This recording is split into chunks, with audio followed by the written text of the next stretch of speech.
అందరికీ నమస్తే అండి. మన శాసనసభ మాజీ స్పీకర్ తమ్మినేని సీతారాం గారు ఫ్యామిలీ పారిపోయారు.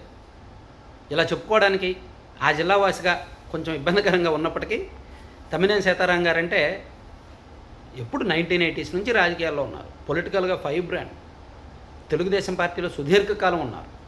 ఆ జిల్లాలో అందరికీ తెలిసిన నాయకుడు. అటువంటి వ్యక్తి పారిపోవడం ఈ వయసులో, మంత్రిగా పనిచేసి ఎమ్మెల్యేలుగా అన్నిసార్లు చేసి స్పీకర్గా పనిచేసి అవినీతి ఆరోపణ వచ్చేసరికి పారిపోవడం అంటే సిగ్గు అనిపించడం లేదా? కానీ మన నాయకులు చాలామంది అలాగే తయారయ్యారు.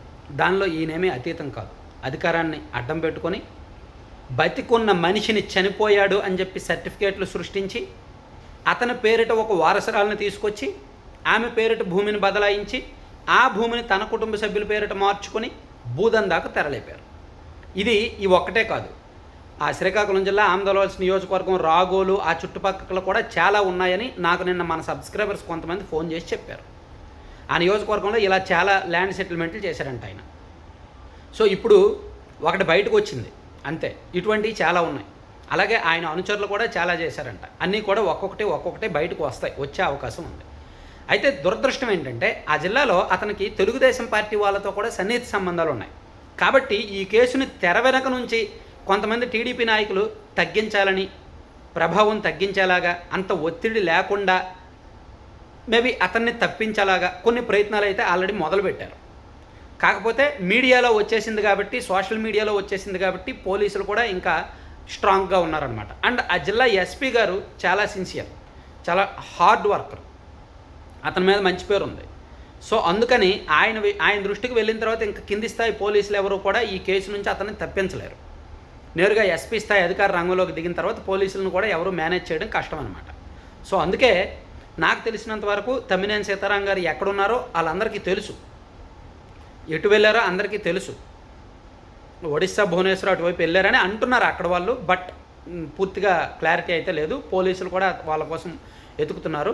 సో నేను అనుకోవడం ఏంటంటే వాళ్ళు ముందస్తు బెయిల్ పిటిషన్ వేస్తారు.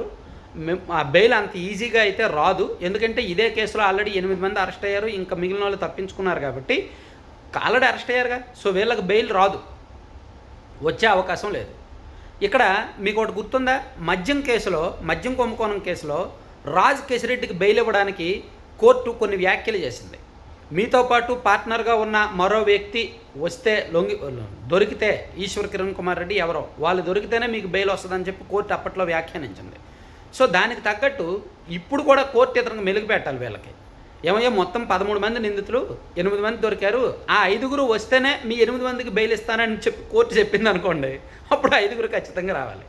కానీ నాకు తెలిసినంత వరకు తమ్మినేని సీతారాం అనే ఒక బ్యాక్గ్రౌండు, ఒక పెద్ద పొలిటీషియన్ కాబట్టి, బ్యాక్ ఎండ్లో ఒక లాబియింగ్లు పైరువీలు కథ నడుస్తుంది కాబట్టి ఒక వారమో 2 వారాలు లేట్ అవ్వచ్చు, కానీ వాళ్ళకి బెయిల్ అయితే వచ్చేస్తుంది. అరెస్ట్ అయితే అయ్యే అవకాశం లేదనే అంటున్నారు. ఒకవేళ అరెస్ట్ అయితే ఏముందండి, సిగ్గు అన్నీ వదిలేశారు పొలిటీషియన్స్. ఆ పార్టీ ఈ పార్టీ అని కాదులే, వదిలేశారు కాబట్టి ఏముంది, ముందుగా మీడియా ముందుకు వస్తారు, రాజకీయంగా కక్ష సాధిస్తున్నారు అంటారు, చాలా సింపుల్గా అది ఒకటి చెప్తారు. ఆ తర్వాత ఇంకా ప్రయత్నాలు చేస్తారన్నమాట. సో ఈ కేసు అయితే చాలా ఇంట్రెస్టింగ్గా మారింది. ఒక స్పీకర్ హోదాలో పనిచేసిన వ్యక్తి, రాజ్యాంగబద్ధమైన పదవిలో పనిచేసిన వ్యక్తి, అన్నన్ని నీతులు చెప్పిన వ్యక్తి, స్పీకర్ కుర్చీలో ఉంటూ కళ్ళు ఇలా ఎర్రగించి చంద్రబాబు నాయుడు గారిని, టీడీపీ వాళ్ళని తీవ్రంగా అవమానిస్తూ హేళన చేస్తూ మాట్లాడిన వ్యక్తి ఇప్పుడు చివరికి పోలీస్ కేసుతో పారిపోవాల్సి వచ్చింది.